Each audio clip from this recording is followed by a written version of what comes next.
चीजों को समझते हुए और उन पहलुओं को भी थोड़ा सा चर्चा में लेने की कोशिश करूंगा कि वो कौन सी परिस्थितियां थी जिन्होंने शहीद भगत सिंह,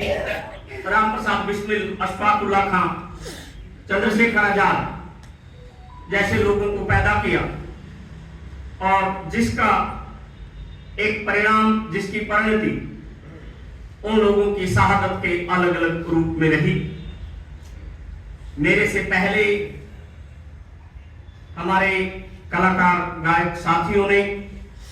बहुत बारीकी से ये पृष्ठभूमि बना दी कि हम शहीद भगत सिंह को, उनकी वीरता को, उनकी शहादत के अलग अलग पहलुओं को समझ पाए। तो इस दृष्टिकोण से हम अपने उस अतीत में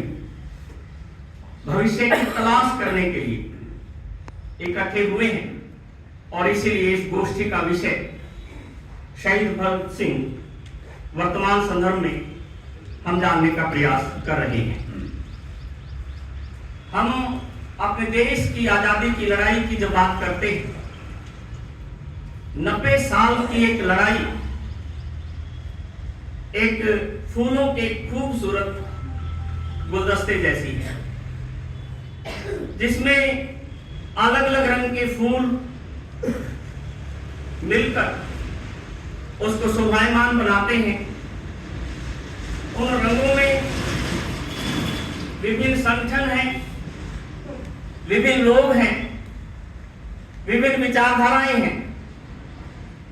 और वो लोग खूब उनमें मतभेद हैं, खूब एक दूसरे के बारे में बहुत बारीकी से अच्छा जानते हैं, लेकिन एक शत्रु है साझा, साम्राज्यवाद, अंग्रेजी सत्ता। उसको किसी भी कीमत पर ऐसा मौका नहीं वो देना चाहते जिसका वो लाभ उठा सके। और हमारी जो उनके खिलाफ लड़ाई है उसमें वो लोग उस लड़ाई को कमजोर करके अपना उल्लू सीधा कर सके। मैं शब्द भी यूज कर रहा हूं कि खूब वैचारिक मतभेद था, लेकिन ना एक दूसरे के सम्मान में कमी आने दी, ना एक दूसरे की भावनाओं को नजरअंदाज होने दिया और ना किसी तीसरे पक्ष को लाभ उठाने की परिस्थितियां रही। और इस कड़ी में लगभग सभी ने जो प्रेरणा पाई वो 1857 से पाई और उस 1857 के निश्चित तौर पर अनुभव कड़वे थे, बेहद तीखे थे, लेकिन उस लंबी लड़ाई में अंग्रेजी रिकॉर्ड जो ये मानता है कि 1,82,000 लोग मरे,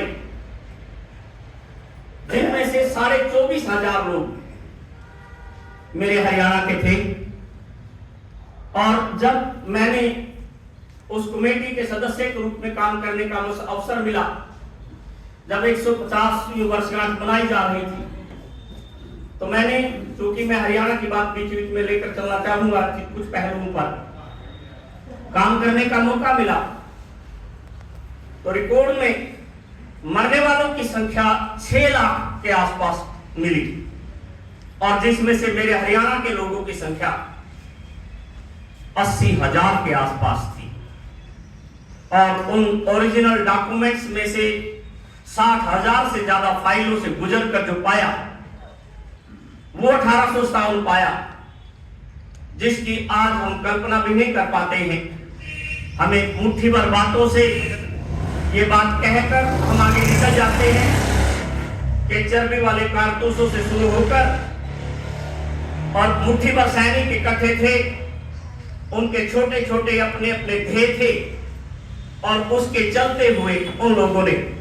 अंग्रेजी सत्ता के खिलाफ बगावत कर दी। विषय नहीं है 1857, इसलिए इस पे ज्यादा नहीं जाऊंगा, लेकिन बहुत महत्वपूर्ण पहलू है, बेस है, इसलिए मैं इसको जरूर करता हुआ आगे बढ़ना चाहूंगा।